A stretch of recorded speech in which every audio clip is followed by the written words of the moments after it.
प्यारे विद्यार्थियों, @unique+2.0 पे आप सभी का स्वागत है। इससे पहले वाली क्लास में हम लोग किरचॉफ लॉ का कुछ सिंपल न्यूमेरिकल सॉल्व किए थे और हमने आपसे कहा था कि हम लोग क्या करेंगे, इस चैप्टर में कुछ फोटो वाला सवाल सॉल्व करेंगे। आज जितने भी क्वेश्चन आपको बोर्ड पे सॉल्व करवाए जाएंगे, ये मेरी गारंटी है कि बोर्ड परीक्षा में इन क्वेश्चनों में से कोई एक क्वेश्चन आपको जरूर आपकी परीक्षा में दिखने को मिल जाएगा। जो भी फोटो बेस्ड क्वेश्चन आपको सॉल्व करवाए जाएंगे, कोई एक ना एक क्वेश्चन आपको बोर्ड परीक्षा में हूबहू इसी नंबर के साथ में, ये नहीं जैसे कुछ क्वेश्चन ऐसे होते हैं बताए जाते हैं कि यही टाइप इसी टाइप का, मैं टाइप की बात भी नहीं कर रहा हूँ, विथ दिस न्यूमेरिक वैल्यू, इसी आंकिक मान के साथ में आपको सवाल देखने को मिलेंगे। तो बिना किसी देरी के हम लोग चलते हैं, अपने क्वेश्चंस की शुरुआत करते हैं। पहला क्वेश्चन आपके स्क्रीन पर ये लिखा हुआ है। अब पहले क्वेश्चन में जो भी लिखा हुआ हम लोग देखते हैं। हमको एक फोटो बना हुआ है, फोटो बना हुआ है तो फोटो में क्या कह रहा है, दिया गया परिपथ एक संतुलित व्हीट स्टोन सेतु है। क्या कह रहा है, संतुलित व्हीट स्टोन सेतु है, आर के मान ज्ञात कीजिए, आर के मान ज्ञात कीजिए। ये हमको बहुत अच्छे ढंग से बता दिया। क्या बता दिया कि ये जो फिगर बना हुआ है एक प्रकार का क्या है, बैलेंस व्हीट स्टोन सेतु है, बैलेंस्ड व्हीट स्टोन ब्रिज है। ठीक है, अब हम लोग जानते हैं अगर हमारे पास में व्हीट स्टोन सेतु दिया हुआ है तो व्हीट स्टोन सेतु की खासियत क्या होती है, P/Q = होता है R/S। ये हम लोग जानते हैं।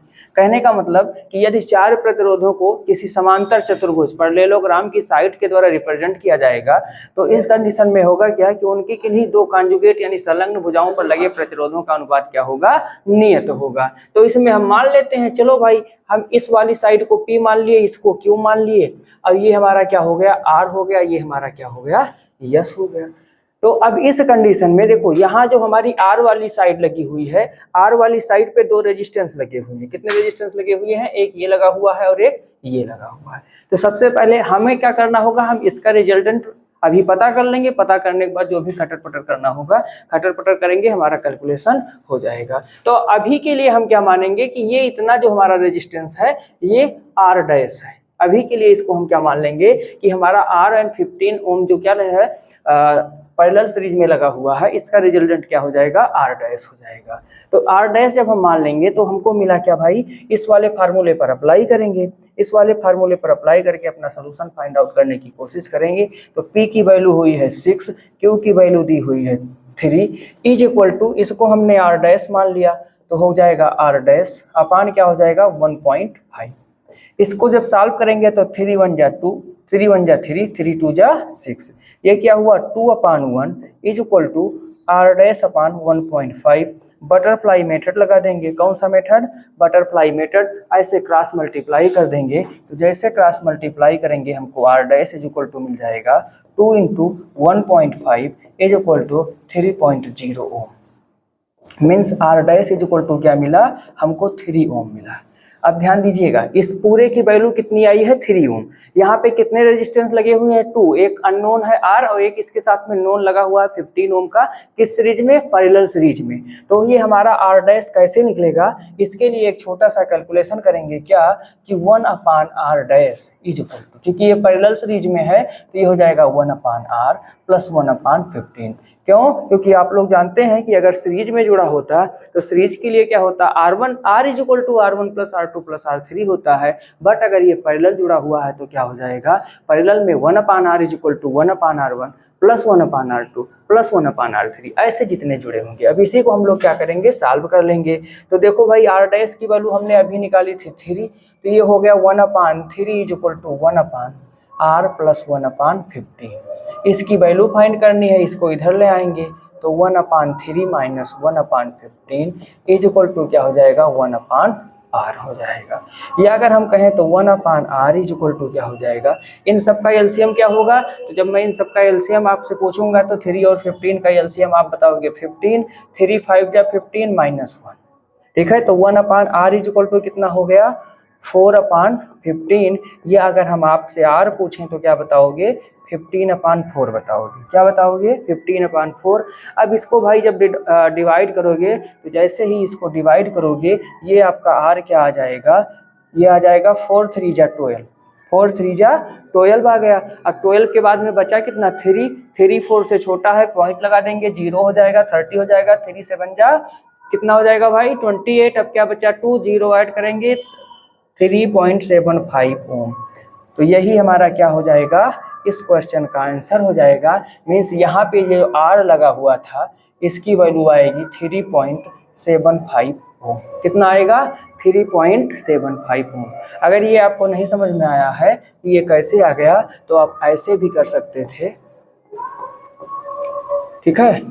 4 3 जा 12, कितना बचा 3, पॉइंट लगाओगे 30, 28, 2 0 5 20। ठीक, ऐसे आप कर लीजिएगा। आपका ये पहला क्वेश्चन क्या हुआ, सॉल्व हो गया। ठीक, अब हम लोग चलते हैं अपने अगले क्वेश्चन पे।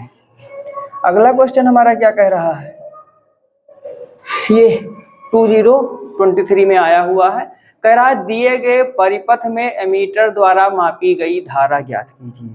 दिए गए परिपथ में ये कोई परिपथ बना हुआ है और ये हमारा एक प्यारा सा एमीटर लगा हुआ है। तो हमसे पूछ रहा है कि इस प्यारे से एमीटर में इस परिपथ में कितनी धारा आ जा रही होगी, ये हमको निकालना है। अब जितने प्यारा सा एमीटर लगा हुआ है उतने प्यारा सा आपका क्वेश्चन भी है। जब इस फोटो को आप देखेंगे तो एक बार आपका दिमाग चकराएगा कि हम ऐसे लेकर के चलें या ऐसे ऐसे चलें, तो ये बीच वाला कहाँ छूटेगा। अब अगर बीच वाला छोड़ देंगे तो क्या होगा, कैसे होगा, ये सब ऐसे बहुत सारे सवाल आपके मन में आ रहे होंगे। इसीलिए आज हम लोग ऐसे ही क्वेश्चनों को सॉल्व करेंगे जिसमें इस तरीके के कॉम्प्लिकेटेड फिगर बने होंगे, यानी कि जटिल फोटो बना होगा और इस फोटो को देख करके हम लोग इजी करने का प्रयास करेंगे। इस क्वेश्चन को सॉल्व करने से पहले जरा एक बार हम लोग चलते हैं अभी जो अभी सॉल्व किए हैं, क्या, wheat stone bridge. Wheat stone bridge, ठीक है। व्हीट स्टोन ब्रिज हमसे क्या कहता है कि यदि हमारे पास में कोई सर्किट ऐसी आ जाए जिसमें क्या हो, कोई पैरेललोग्राम बन रहा हो, क्या बन रहा हो, पैरेललोग्राम बन रहा हो। तो पैरेललोग्राम बनने के बाद में एक्चुअल में होता क्या है, जैसे व्हीट स्टोन से तो आप लोग ऐसे बनाए थे, तो यही आप लोगों के दिमाग में रहता है। लेकिन अगर आयत है तो ये भी अपने आप में क्या होता है, पैरेललोग्राम होता है। अगर स्क्वायर है तो ये भी अपने आप में पैरेललोग्राम होता है। अब जब व्हीट स्टोन सेतु की बात की जाती है तो एक्चुअल में होता क्या है, जो हम लोग यहाँ पे क्या करते हैं, इसके एक विकर्ण में, सॉरी ये जो लाइन हम खींच दिए थोड़ा समझने का प्रयास कीजिएगा। इसके इस वाले विकर्ण में, जैसे इसमें बात करें तो ये वाला विकर्ण, इसमें बात करें तो ये वाला विकर्ण, एक विकर्ण में हम लोग क्या करते हैं भाई, एक डायगोनल में गैल्वेनोमीटर लगाते हैं, दूसरे में क्या करते हैं, एनर्जी स्रोत लगाते हैं जिसमें हमको विद्युत धारा प्रवाहित करनी होती है। तो इस फोटो में जब हम देखेंगे तो एक्चुअल में हमको क्या बताया था कि जब हमारा व्हीट स्टोन सेट बैलेंस होता है, क्या होता है, बैलेंस होता है, तो इसके और इसके सिरे का पोटेंशियल, ध्यान से देखिएगा, इसके और इसके सिरों का पोटेंशियल, इसके और इसके सिरे का पोटेंशियल इक्वल हो जाता है, जिस कारण ये जो फिगर में बीच वाली लाइन बनी हुई है, इस लाइन में ना तो कोई करंट फ्लो होगा और ना हम लोग जब कैलकुलेट कर रहे होंगे तो इसका कोई यूज करेंगे, ना जब हम लोग कैलकुलेट कर रहे होंगे तो इसका कोई यूज करेंगे। बस यही जैसे आपके दिमाग में आ जाएगा, फिर आपका क्वेश्चन बड़ी आसानी से लग जाएगा। कैसे लग जाएगा, यहाँ देखिए 20 ओम 20 ओम 20 ओम ये क्या हो जाएंगे, सीरीज में हो जाएंगे, और 20 ओम 20 ओम 20 ओम ये भी सीरीज में हो जाएंगे। फिर ये दोनों क्या हो जाएंगे, समानांतर क्रम में हो जाएंगे। तो क्या हो जाएगा भाई, यहां से लिखेंगे सिंस 20 ओम 20 ओम 20 ओम श्रेणी क्रम में है। किस क्रम में है भाई, श्रेणी क्रम में है। हम इसकी बात कर रहे हैं, ये वाला, ये और ये। तो क्या हो जाएगा, आर, इसको अगर हम R1 मान लें इन दोनों को तो हो जाएगा 20 + 20 + 20, क्या हो जाएगा भाई, 20 + 20 + 20 = 60 ओम। अब इसी प्रकार जब हम नीचे वाला रेजिस्टेंस देखेंगे तो ये भी यही है, क्या हो जाएगा, R2 = भी हो जाएगा 20 + 20 + 20 = 60 ओम हो जाएगा।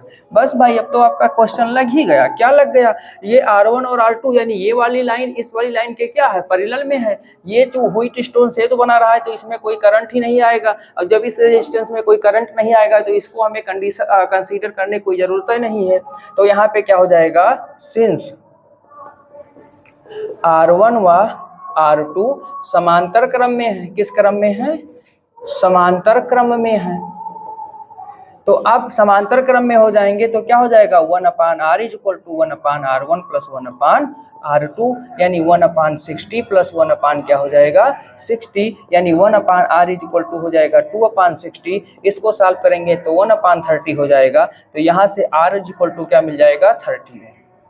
बस अब तो क्वेश्चन आपका लग गया। क्यों? क्योंकि आप लोग जानते हैं I बराबर क्या होता है भाई, I बराबर होता है B/R। B 60 दिया हुआ है, E मान के चलिए, सॉरी यहाँ पे I इक्वल टू क्या हो जाता है कुल EMF अपान कुल रेजिस्टेंस। तो I इक्वल टू दिया हुआ था 60, अब R इक्वल टू हम लोग निकाले 30, 31 जा 30, 32 जा 60, I इक्वल टू क्या मिला 2 एम्पियर मिला। I इक्वल टू क्या मिला भाई 2 एम्पियर मिला। I इक्वल टू क्या मिला 2 एम्पियर मिला। अब यही हमारा क्या हो जाएगा आंसर हो जाएगा। देखिए ये क्वेश्चन आपको फिगर जब आप देखे होंगे फर्स्ट टाइम तो आपको थोड़ा सा कठिन लगा होगा। ध्यान रखिएगा जब बीच में कोई पॉइंट आ जाए, बीच में कोई साइड आ जाए जिसपे भी रेजिस्टेंस लिखा हो, तो हम लोग देखेंगे उसके अगल बगल वाली दो साइड के रेजिस्टेंस का रेशियो क्या है। अगर वो दोनों इस फॉर्मेट में आपको मिल गया क्या P/Q is equal to R/S, तो वो हीट स्टेंसिव फॉर्मेट करेगा। अब इस कंडीशन में ये बीच वाली साइड की रेजिस्टेंस को हमें ना तो कैलकुलेट करने की जरूरत है और ना ही कंसीडर करने की जरूरत है। तो आज का ये था सेकंड नंबर क्वेश्चन। अब हम लोग चलते हैं थर्ड नंबर क्वेश्चन पे। किस पे चलते हैं? थर्ड नंबर क्वेश्चन पे। देखो भाई थर्ड नंबर क्या कह रहा है, ई का भाई तो वाइट हो गया, चलो कोई बात नहीं। थर्ड नंबर हमसे कह रहा है निम्न परिपथ में वैद्युत धारा I का मान ज्ञात कीजिए। भाई हमको इस I का मान निकालना है। अब ये भी क्वेश्चन आपका बोर्ड परीक्षा में आया गया क्वेश्चन है। कैसे सॉल्व करेंगे? देखो एक ये ट्रायंगल बना हुआ है 2 वोल्ट का, यानी E इक्वल टू 2 वोल्ट यहाँ पे लिखा हुआ है। अब ये 30 ओम 30 ओम 30 ओम के 3 रेजिस्टेंस लगे हुए हैं। इनको हम कुछ मान लेते हैं। मान लें ये R1 है, अब ये हमारा क्या है R2 है, ये हमारा क्या है R3 है। तो सबसे पहले हम अपनी इन रेजिस्टेंसों पे बात करेंगे। जब इन पर बात करेंगे भाई तो R1 और R2 श्रेणी क्रम में है। किस में है? श्रेणी क्रम में है। तो ऐसे लिखेंगे सिंस R1 व R2 श्रेणी क्रम में है। किस क्रम में है भाई? श्रेणी क्रम में है। तो इनका जो रिजल्टेंट होगा वो क्या हो जाएगा? अगर हम इसको क्या मान लें R डैश मान लें तो R dash is equal to क्या हो जाएगा भाई? R dash is equal to हो जाएगा R1 प्लस R2 हो जाएगा, यानी कि क्या हो जाएगा 30 प्लस 30 हो जाएगा। तो R dash is equal to कितना हो जाएगा 60 ओम हो जाएगा। एक रेजिस्टेंस हमको मिल गया। अब देखो ये दोनों इसके साथ में किस क्रम में होंगे? समानांतर क्रम में होंगे। किस क्रम में होंगे? समानांतर क्रम में होंगे। तो सिंस R3 R डैश के साथ समांतर क्रम में है। किस क्रम में है भाई? तो आप कहेंगे कि ये समांतर क्रम में है। अब ये अगर समांतर क्रम में है तो हम इनका रिजल्टेंट अब R मानेंगे। ये हो जाएगा 1/R3 plus 1/R dash. 1/R3 की वैल्यू कितनी है? 1/30। R डैश की वैल्यू आपको क्या मिली है 60। इसी को हम लोग क्या करेंगे सॉल्व आउट कर लेंगे। तो देखो 30 और 60 का जो एलसीएम होगा वो कितना हो जाएगा भाई 60 हो जाएगा। आप क्या कहेंगे कि 1/R इज इक्वल टू हो जाएगा, ये हो जाएगा भाई 60, ये क्या हो जाएगा 60 हो जाएगा। और 32 जा 60 और 61 जा 60, तो ये 1/R इज इक्वल टू क्या मिलेगा हमको 3/60 मिलेगा। क्या मिलेगा भाई 3/60। 3 1 जा 3 और 23 जा 60, यानी कि अब हमको क्या मिलने वाला है ध्यान से देखिएगा। 1/R इज इक्वल टू मिला 1/20। तो यहाँ से R इज इक्वल टू हो गया 20 ओम। देखो इतना बड़ा जो झमेला दिया हुआ था ये वाला, इतना बड़ा जो ये झमेला दिया हुआ था, इस झमेले जब हमको सिंपल वे में क्या मिला 20 मिला। ये 30 इधर का जो बवाल फैला हुआ था, इस सारा बवाल खत्म होकर के हमको क्या मिल गया कि अब यहाँ पे जो रेजिस्टेंस लगा हुआ है इसकी टोटल वैल्यू कितनी आई 20 आई। अब हमको ई दिया हुआ है तो हम आई निकालना था। क्या निकालना था? आई। अब आई अगर कोई पूछे तो आप लोग बचपन में सीखते हुए आए हैं कि आई इज इक्वल टू क्या होगा total EMF upon total resistance.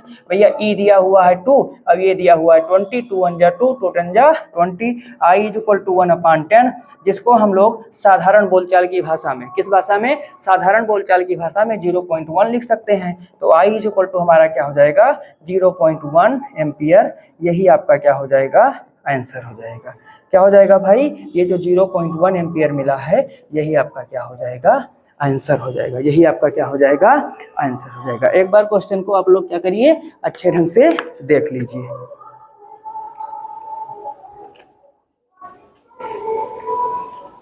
चलते हैं अगले क्वेश्चन की ओर, ठीक है। ये कौन सा क्वेश्चन था, तीसरा क्वेश्चन था।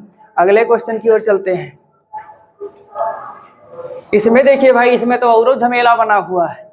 मतलब प्रतिरोध नहीं बनाए हैं, प्रतिरोधों का झुंड लगा दिए हैं। क्या किए हैं, प्रतिरोधों का झुंड हमारे पास में लगा दिए हैं। और झुंड लगाने के बाद चलो हम लोगों को देखना है क्या कहते हैं क्या नहीं कहते हैं। चलते हैं। कह रहा है यदि संलग्न परिपथ में बिंदु ए व बी पर विभव समान है। चलो भाई, एक बात तो इन्होंने बहुत अच्छी कर दी कि इसके और इसके बीच का विभव समान है। तो गणना कीजिए प्रतिरोध यक्स, ये यक्स लिखा हुआ है, इसका मान निकालना है। 5 ओम के प्रतिरोध में धारा, इसमें कितनी धारा जा रही है वो निकालना है। यक्स ओम के प्रतिरोध में धारा, इसमें कितनी धारा जा रही है ये भी निकालना है। बैटरी से ली गई कुल धारा, टोटल करंट कितना इसमें फ्लो हो रहा होगा, और बैटरी द्वारा दी गई शक्ति। एक ही क्वेश्चन है, और क्वेश्चन नहीं, इसमें इन्होंने महाभारत पूछा है। क्या पूछा है, चलो भाई एक छोटा सा क्लू हमको दिए हैं कि ए और बी पर विभव समान है। सबसे पहले इस पॉइंट पर चर्चा करते हैं। क्या कह रहा है हमसे कि हमारे पास में 2 पॉइंट हैं, एक है ए और एक है बी। बी ए यहाँ पे है और ये क्या है, बी बी है। हमसे कहा गया है B A is equal to B B है। इस लाइन का मतलब क्या होगा, जब तक आप इस लाइन का मतलब नहीं जाएंगे इस सवाल का ABCD नहीं कर पाएंगे। तो इस लाइन का मतलब जैसे एक्चुअल में जब आपको फिजिक्स पढ़ाया गया होगा और करंट पढ़ाई गई होगी, तो करंट में आप लोगों को एक लाइन बताई गई होगी कि धारा तभी प्रवाहित होती है जब BA और BB में से कोई छोटा या बड़ा हो। अगर दोनों इक्वल हैं तो उस लाइन में या उस रेजिस्टेंस में क्या कहते हैं, धारा नहीं प्रवाहित होगी। अब जब इसमें धारा ही नहीं प्रवाहित हो रही है तो देखो ये एक ऐसे क्या बना हुआ है, पैरेललोग्राम बना हुआ है। इस टाइप का एक पैरेललोग्राम बना हुआ है। तो ये क्या हो जाएगा भाई, अब ये हमारा जो स्ट्रक्चर बना हुआ है व्हीटस्टोन सेट हो जाएगा। और जब ये व्हीटस्टोन सेट हो गया तो इसी बेसिस पर हम लोग आसानी से सॉल्व करते हुए चलेंगे। हमारा व्हीटस्टोन सेट का सिद्धांत क्या कहता है, सबसे पहले उसी सिद्धांत पर हम लोग चलेंगे कि P/Q इज इक्वल टू होता है R/S। चलते हैं अपने फोटो में देख लेते हैं कि PQ क्या है, Q क्या है, R क्या है। इसको हम मान लिए P, इसको मान लिए Q, इसको मान लिए R और इसको मान लिए S। ठीक, तो P/Q यानी कि क्या हो जाएगा 5/10 is equal to R। R क्या है भाई 4, और क्या दिया हुआ है यक्स, इसी को हमें फाइंड करना था। 5 1 जा 5, 5 2 जा 10, 1/2 इज इक्वल टू हो गया 4/x। कौन सा मेथड लगाएंगे, बटरफ्लाई मेथड से इसको हम क्या करेंगे, मल्टीप्लाई कर देंगे। तो x इज इक्वल टू हो जाएगा 4 × 2, यानी x इज इक्वल टू मिल गया 8 ओम। x इज इक्वल टू क्या मिल गया, 8 ओम मिल गया। पहला आंसर हमारा क्या हुआ, इस क्वेश्चन का आ गया है कि x इज इक्वल टू क्या होगा, 8 ओम होगा। अब हम करेंगे क्या, हमसे पूछ रहा है 5 ओम के प्रतिरोध में धारा, यक्स ओम के, यक्स जो है अब ये 8 हो गया है। अब भाई हम इसको यक्स नहीं कहेंगे, ये क्या हो गया, 8 हो गया। क्या हो गया, 8 हो गया। तो इस बात का ध्यान रखेंगे। बैटरी से ली गई कुल धारा, तो अभी हम लोग करेंगे क्या, सबसे पहले कुल धारा निकालेंगे। अब कुल धारा निकालने के लिए मुझे इस सर्किट के टोटल रेजिस्टेंस की जरूरत पड़ेगी। किसकी जरूरत पड़ेगी, टोटल रेजिस्टेंस की जरूरत पड़ेगी। तो वो कैसे फाइंड करेंगे, अब यहाँ फिगर में आप देखिए, ये 5 और 10 ओम श्रेणी क्रम में है, इसके साथ में 4 और ये जो यक्स यानी 8 निकला था ये भी श्रेणी क्रम में होगा। तो 5 और 10 मिलकर कितना हो जाएगा, 15 ओम। 5 और 10 मिलकर के कितना हो जाएगा भाई, 15 ओम हो जाएगा। अब ये 4 और 8 मिलकर के क्या हो जाएगा, 12 ओम हो जाएगा। तो देखेंगे पहले जो श्रेणी क्रम में है, पहले जो श्रेणी क्रम में है, तो सिंस 5 ओम व 10 ओम श्रेणी क्रम में है, श्रेणी क्रम में है, तो इसको अगर हम R1 मान लें तो R1 बराबर 5 + 10 बराबर कितना हो गया, 15 ओम। एंड और क्या क्या है भाई श्रेणी क्रम में, ये 4 ओम और जो यक्स निकला है 8 ओम, वह 8 ओम श्रेणी क्रम में है। ठीक। अब जब ये दोनों श्रेणी क्रम में हो जाएंगे, इसको हम R2 मान लें, तो R2 इज इक्वल टू क्या हो जाएगा 4 + 8 इज इक्वल टू 12 ओम। अब देखो भाई, ये पैरेललोग्राम की एक साइड है, अगर हम देखें तो ऐसे ये हो जाएगा CA और फिर इसी से जुड़ा हुआ क्या हो जाएगा D, और दूसरी साइड जो हो जाएगी CBD हो जाएगी। तो इस पर लगा हुआ रेजिस्टेंस इस पर लगे हुए रेजिस्टेंस के किस क्रम में हो जाएगा? तो आपका आंसर होगा कि ये पैरेलल सीरीज में हो जाएगा या समानांतर क्रम में हो जाएगा। और जब इस क्रम में हो जाएगा तो इस क्रम में हम करेंगे क्या, सिंस R1 व R2 किस क्रम में है? समांतर क्रम में है। किस क्रम में है भाई? समांतर क्रम में है। तो समांतर क्रम में है तो इन्हीं के लिए हम लोग निकालने क्या, R3 निकालने। 1/R3 इज इक्वल टू हो जाएगा 1/R1 + 1/R2। इसको सॉल्व कर लेते हैं। 1/R3 ये क्या है भाई? 1/15 और प्लस 1/12। ये इसका एलसीएम फाइंड आउट करेंगे, हो जाएगा 60। 12 और 15 का एलसीएम कितना होगा? 60 होगा।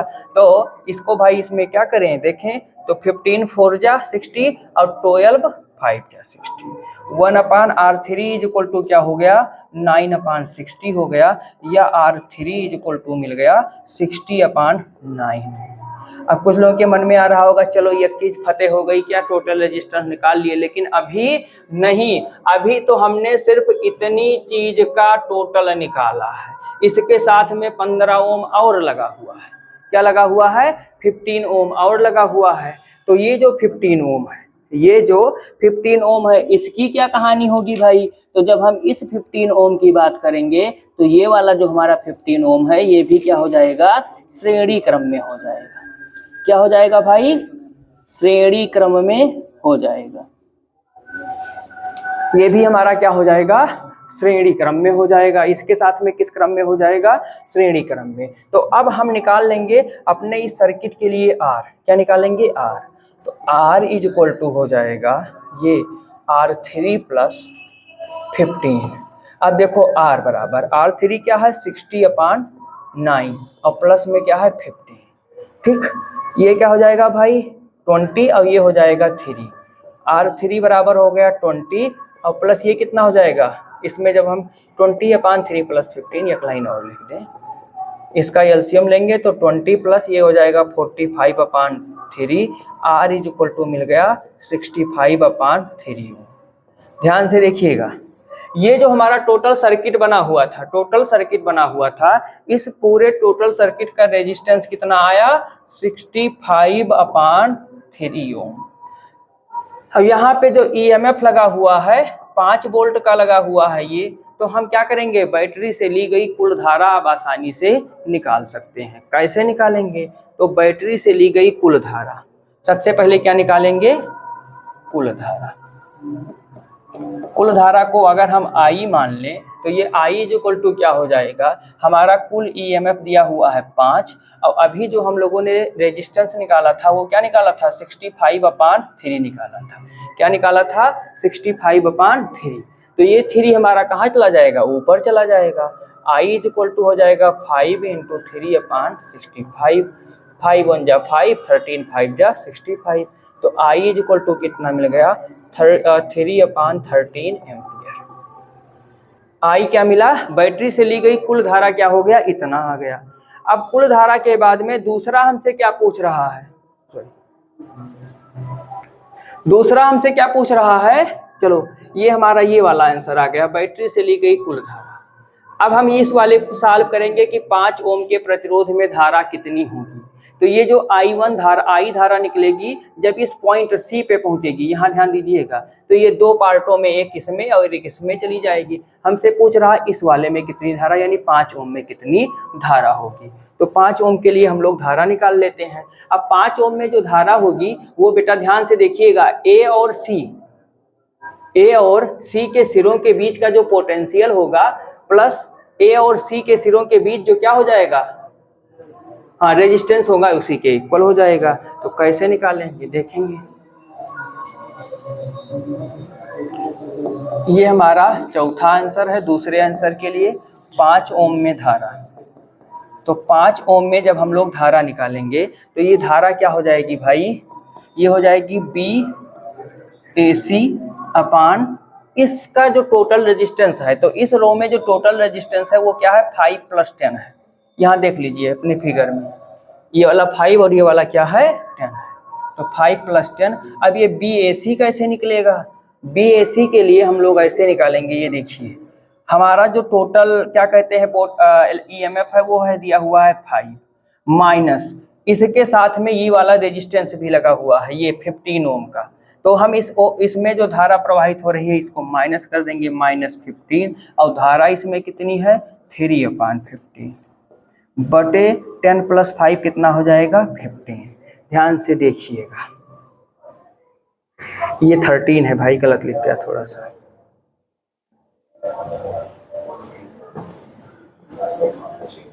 3/13, तो इसको इसमें मल्टीप्लाई कर देंगे, इस लाइन को आप लोग साथ कीजिए।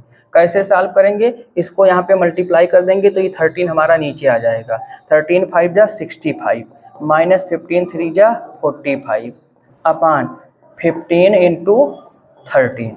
जब इसको माइनस करेंगे, क्या करेंगे माइनस करेंगे, अब ये क्या आएगा भाई, ध्यान से देखिए, जब माइनस करेंगे तो क्या आएगा, 65 में से 45 माइनस करेंगे 20। अब ये क्या हो गया 15 × 13, 5 × 4 = 20 और 5 × 3 = 15, तो ये क्या हो गया 4 और 13 × 3 = 39, यानी कि 5 ओम में धारा, किसमें 5 ओम में धारा इज इक्वल टू क्या हो गया 4/39 एम्पियर। चलो भाई एक आंसर ये मिल गया, एक आंसर हमको ये मिल गया। अब हमसे अगला पूछ रहा है, क्या पूछ रहा है x ओम, तो x बराबर हम लोग 8 ओम फाइंड किए हैं में धारा 8 ओम में धारा।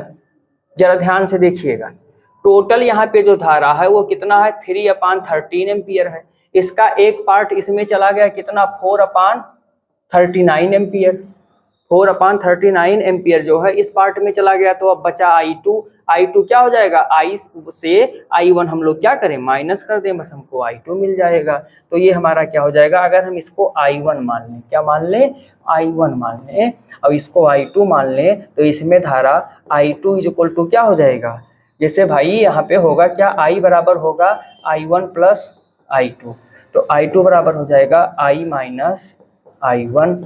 I क्या है 3/13 और माइनस 4/39, इन दोनों का एलसीएम लेंगे तो हो जाएगा 39, क्या हो जाएगा 39 हो जाएगा, 13 × 3 = 39, तो 3 × 3 = क्या हो जाएगा 9 - 4 is equal to 5/39 ampere, 5/39 ampere. यानी कि जो हमारा x ओम था जिसको हम लोगों ने 8 ओम के इक्वल में फाइंड किया था, इसमें धारा कितनी हो जाएगी 5/39 एम्पियर हो जाएगी। कितनी हो जाएगी भाई 5/39 एम्पियर हो जाएगी। अब इसी क्वेश्चन में हमसे पूछ रहा था कि बैटरी द्वारा ली गई कुल शक्ति क्या हो, बैटरी द्वारा ली गई कुल शक्ति, ये भी पूछ रहा है बैटरी द्वारा दी गई शक्ति। तो देखो EMF 5 है और टोटल धारा ये मिली है, P = V × I कर देंगे। पांचवें आंसर के लिए हम लोग क्या करेंगे, पांचवें आंसर के लिए हम लोग लिखेंगे P = क्या होगा P × I होगा, और यहाँ पे टोटल पोटेंशियल है 5, I कितना है 3/13, मल्टीप्लाई करेंगे तो P = मिल जाएगा 5 × 3 = 15/13, और शक्ति का मात्रक क्या होता है वाट होता है। तो इस तरीके से ये वाला क्वेश्चन जो इतना बड़ा फोटो बना हुआ था, हम लोगों ने इजीएस्ट वे में इसको क्या किया सॉल्व कर लिया। ठीक, तो ये हमारा ये अब चलते हैं कहाँ नेक्स्ट क्वेश्चन की ओर। नेक्स्ट क्वेश्चन नंबर 5, दिए गए परिपथ में I1, I2 एवं IG का मान ज्ञात कीजिए। किसका किसका मान ज्ञात करना है भाई, I1 का मान ज्ञात करना है, I2 का मान ज्ञात करना है एवं IG का मान ज्ञात करना। ध्यान से देखिएगा, इस क्वेश्चन को अच्छे ढंग से समझते हुए चलिएगा। 2024 में यानी लास्ट ईयर ये क्वेश्चन यूपी बोर्ड में पूछा जा चुका है। जब आपको कोई ऐसा क्वेश्चन मिले जिसमें आपको दिखे तो व्हीट स्टोन सेतु, लेकिन व्हीट स्टोन सेतु हो ना, जैसे यहाँ पे कह रहा है इसमें धारा प्रवाहित हो रही है, ये देखो IG लिखा भी हुआ है, तो जब इसमें धारा प्रवाहित होने लगी तो अब ये व्हीटस्टोन सेतु नहीं रह गया। क्यों? क्योंकि अगर ये व्हीटस्टोन सेतु होता तो यहाँ और यहाँ यानी इस और इस पॉइंट के बीच का पोटेंशियल क्या होता? सेम होता, और जब पोटेंशियल सेम होता तो यहाँ पे धारा प्रवाहित नहीं होती। इनका नामकरण कर देते हैं। चलो भाई आज हम लोग नामकरण करते हैं। इनका नाम हो गया ए, इनका नाम हो गया बी, इनका नाम हो गया सी, अब इनका नाम क्या हो गया डी। हम लोगों ने नामकरण किया, क्या नामकरण रखा है? A B C D. अब आप लोगों के मन में ये सवाल गूंज रहा होगा कि चलो भाई ये जो है व्हीटस्टोन सेतु को भी नहीं लागू कर रहा है, तो इसमें हम क्या करेंगे? अरे भाई इसी दिन के लिए किरचॉफ ने इतनी मेहनत करी है, उन्होंने क्या किया है? किरचॉफ का नियम दिया है, तो हम लोग किरचॉफ के द्वितीय नियम का यूज करेंगे। किस नियम का यूज करेंगे? किरचॉफ के द्वितीय नियम का। तो यहाँ लिख देंगे किरचॉफ के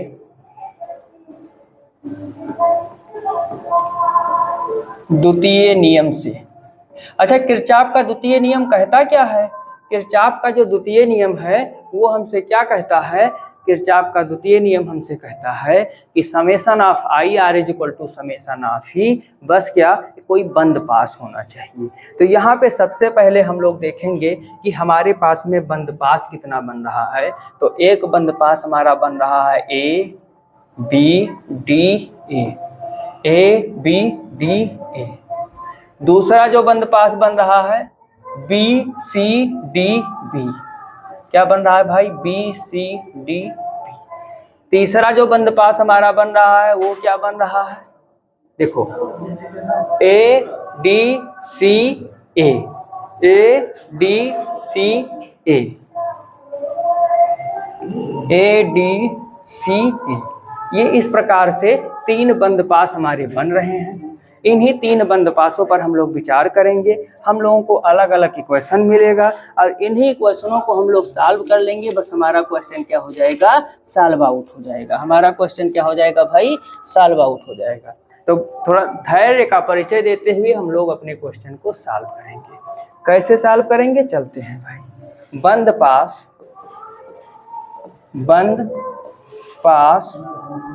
ए बी डी ए, बंद पास ए बी डी ए।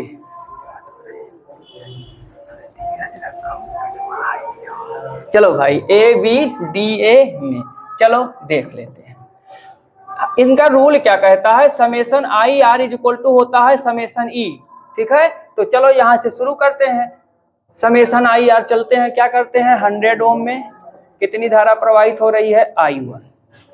ऐसे पहुंचे और फिर ये नीचे चला आया। कहाँ चला आया भाई? नीचे चला आया। तो क्या हो जाएगा? प्लस 15 IG इसी में तो है, और माइनस 60 I2। माइनस क्या हो गया? 60 I2 is equal to 0, is equal to 0। ठीक है, तो 60 I2 इज इक्वल टू हो गया 0। देखो भाई दिमाग लगा के इसको सॉल्व कीजिएगा। थोड़ा सा सावधानी हटी दुर्घटना घटी। अगर एक बंद पास से आप दूसरे बंद पास में पहुंच गए तो फिर उस इक्वेशन को सॉल्व करते रह जाओगे, कभी भी आपका आंसर नहीं आ सकता। ये हमारा हो गया पहला बंद पास। अब हम लोग चलते हैं कौन से बंद पास में? बंद पास कौन है भाई? कौन है? या देखो थोड़ा सा सावधानी हम लोगों से भी घट ही चक गई है। ये बैन वाला भी नहीं भाई, बॉय वाला भी होगा। तो बंद पास बी सी डी बी में सावधानी घटने नहीं देना है। ये वाला बी सी डी और फिर बी में ये क्या है? लिखा हुआ 10 I1 माइनस IG। तो हमारे इस 10 में कितनी धारा जा रही है भाई? I1 minus IG, I1 minus IG। ये यहाँ पे हमने कैपिटल लिख दिया है। इसको हम लोग क्या करेंगे? थोड़ा सा सुधार लेंगे।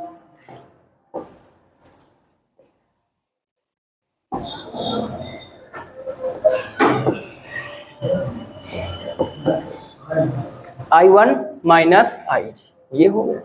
उसके बाद में ये देखो, इसमें ये 5 ओम में कितनी धारा जा रही है? I2 प्लस IG धारा जा रही है। कितनी धारा जा रही है? I2 plus IG।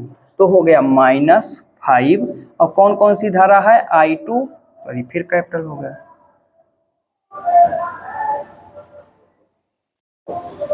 I2 plus IG। उसके बाद में ये देखो 15 ओम में कितनी धारा प्रवाहित हो रही है, तो 15 ओम में कितनी धारा प्रवाहित हो रही है भाई, कहोगे आप IG धारा प्रवाहित हो रही है, तो -15 IG इज इक्वल टू हो गया 0। इसको थोड़ा सा छोटा कर लेते हैं, क्या कर लेते हैं, छोटा। चलो कैसे छोटा करेंगे, ये देखिए, ये हो गया 10I1 minus 10IG minus 5I2 minus 5IG minus 15IG is equal to 0। इसको हम मान लेंगे इक्वेशन नंबर 1। देखो IG को इकट्ठा कर लेते हैं, तो IG इकट्ठा करेंगे तो यहाँ DIG नहीं होगा, केवल IG ही रहेगा। 10 और 5 कितना हो गया 15, और 15 कितना हो गया 13। तो ये हो गया भाई हमारा 10I1 माइनस 5I2 और minus 30IG is equal to 0। ये हमारा हो जाएगा इक्वेशन नंबर 2। बंद पास हम यही इसी स्लाइड पे लिखेंगे, उसके बाद सॉल्व कर लेंगे। अब कौन सा बंद पास है, बंद पास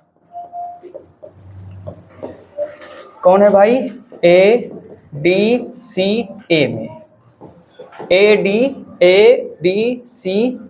में। इसमें जब हम चलेंगे तो इसमें हमारा क्या होगा, तो जब हम इसमें चलेंगे तो एक्चुअल में हमारा जो इक्वेशन आ जाएगा वो क्या हो जाएगा, देखो इसमें धारा क्या हो रही है, A से चलो 60 में I2 प्रवाहित हो रही है, 60 में क्या प्रवाहित हो रही है I2, प्लस इसमें कितना जा रहा है भाई 5I2 प्लस IG, और कोई रेजिस्टेंस तो इसमें लगा नहीं हुआ है, लेकिन हाँ इसमें एक सेल लगा हुआ है, तो ये 10 के इक्वल हो जाएगा, किसके इक्वल हो जाएगा, 10 के इक्वल हो जाएगा। तो यहाँ से हमारा हो गया 60I2 plus 5I2 plus 5IG is equal to 10। यह हो गया 65I2 प्लस ये क्या हो जाएगा भाई 5IG इज इक्वल टू 10। देखो यहाँ 5 अगर कॉमन हो रहा है, कॉमन कर लेंगे तो ये हमको क्या मिलेगा, ई मिलेगा 13I2 plus IG is equal to 2। ये हमारा हो जाएगा इक्वेशन नंबर 3। अब इन्हीं इक्वेशनों को, इक्वेशन 1, 2 एंड 3 को हम लोग क्या करेंगे, सॉल्व करेंगे, और सॉल्व करने के बाद हमें I1, I2 एंड IG की वैल्यू मिल जाएगी। तो ये क्वेश्चन आप लोग क्या करेंगे, खुद सॉल्व कीजिए इन इक्वेशनों को, और जब आप खुद सॉल्व करेंगे तब आपको ज़्यादा समझ में आएगा। तरीका मैं आपको बता दे रहा हूँ।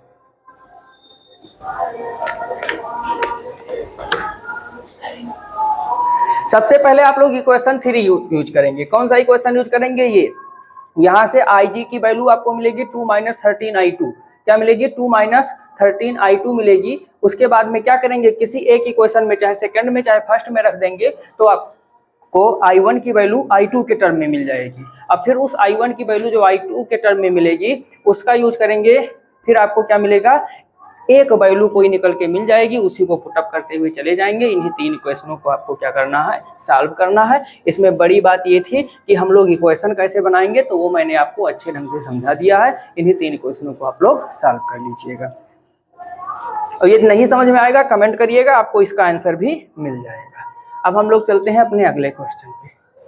अगले क्वेश्चन में भी बढ़िया एक सुंदर प्यारा सा फोटो बना हुआ है। इस फोटो में क्या कह रहा है, संलग्न चित्र में प्रदर्शित परिपथ के लिए ज्ञात कीजिए A व C के बीच तुल्य प्रतिरोध। A व C के बीच क्या ज्ञात करना है भाई, तुल्य प्रतिरोध।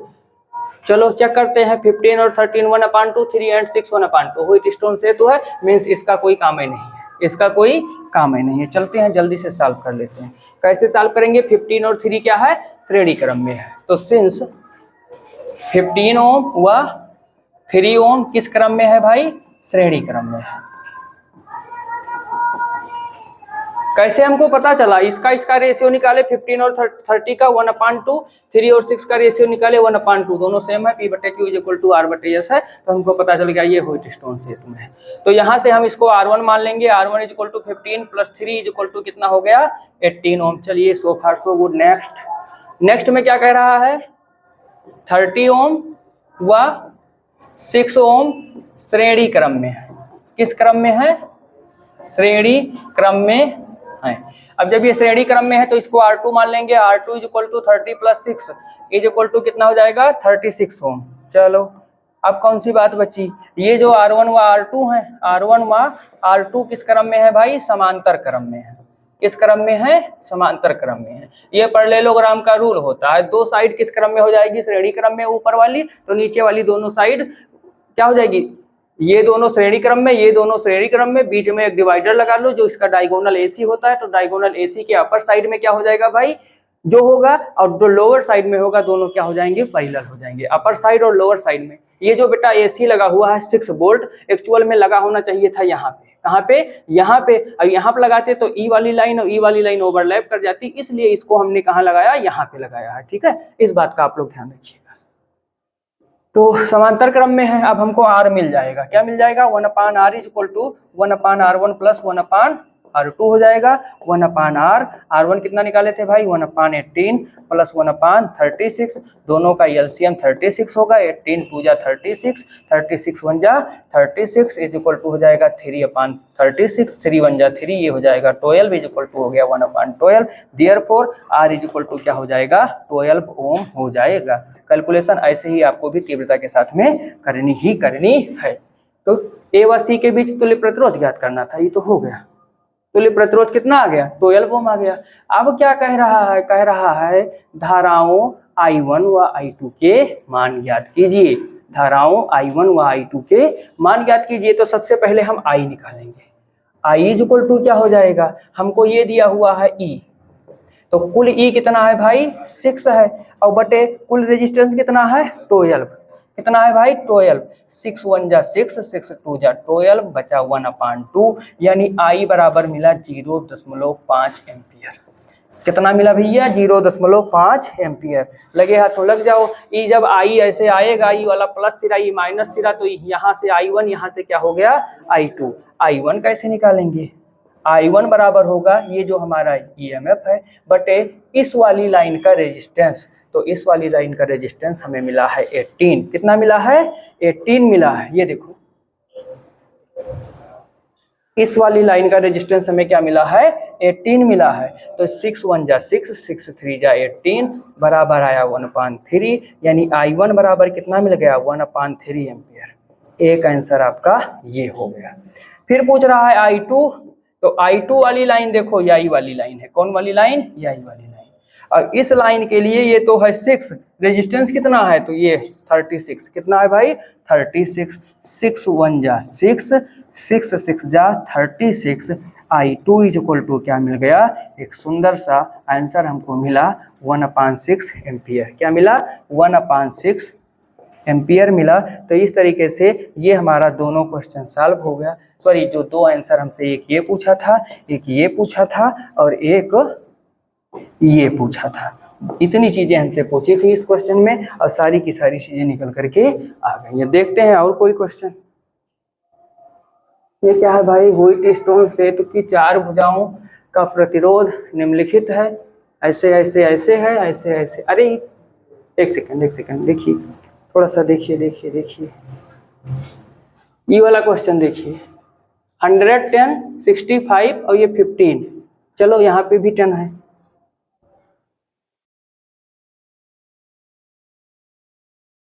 हंड्रेड 10 65 और ये 10, और यहाँ पे ये IG लिखा हुआ है, लेकिन ये 15, यानी उसी क्वेश्चन के सेम अबाउट है। आप लोग क्या करिएगा, इसको अपने मन से सॉल्व कर लीजिएगा। एक ही क्वेश्चन कितनी बार आ गया, रिपीट हो गया है।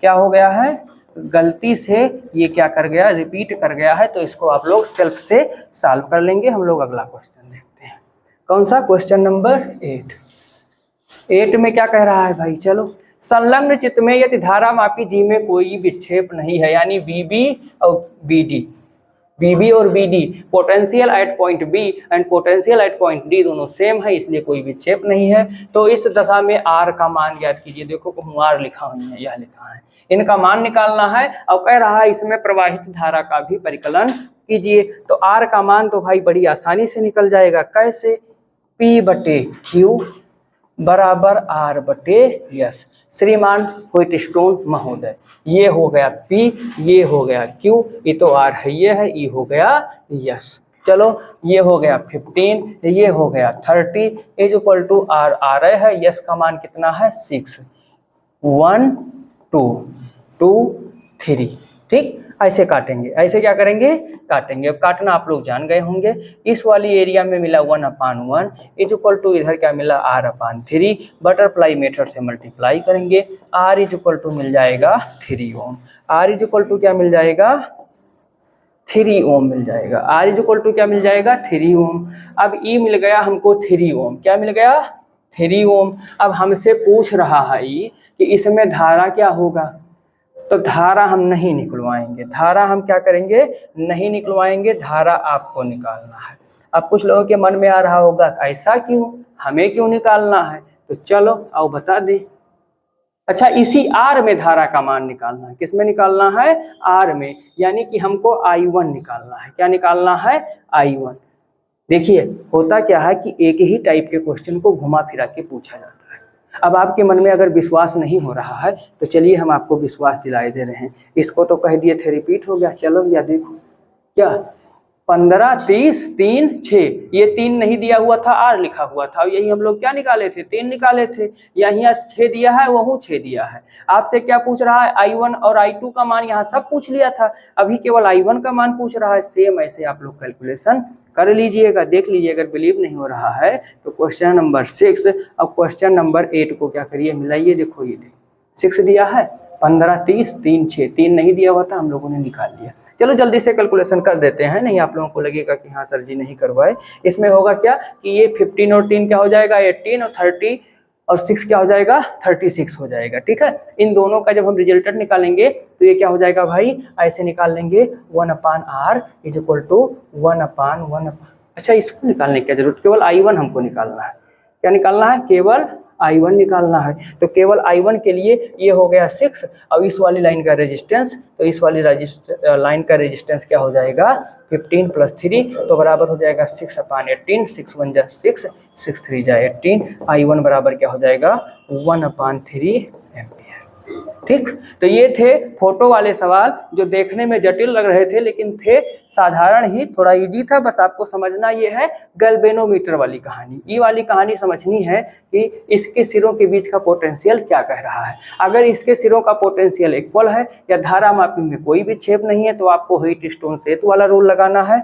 लेकिन अगर आपसे क्या कह दिया जाए कि इसमें कोई धारा आ रही है, तब आपको श्रीमान किरचॉफ महोदय के द्वितीय नियम का उपयोग करना ही पड़ेगा। और कर करके ऐसे 1, 2, 3 की तरह कुछ इक्वेशन बनेंगे। इन इक्वेशनों को हम सॉल्व करेंगे तो हमें जो भी पूछ रहा होगा वो निकल के आ जाएगा। आज की क्लास में इतना ही, अगली क्लास में बहुत जल्द मुलाकात होगी।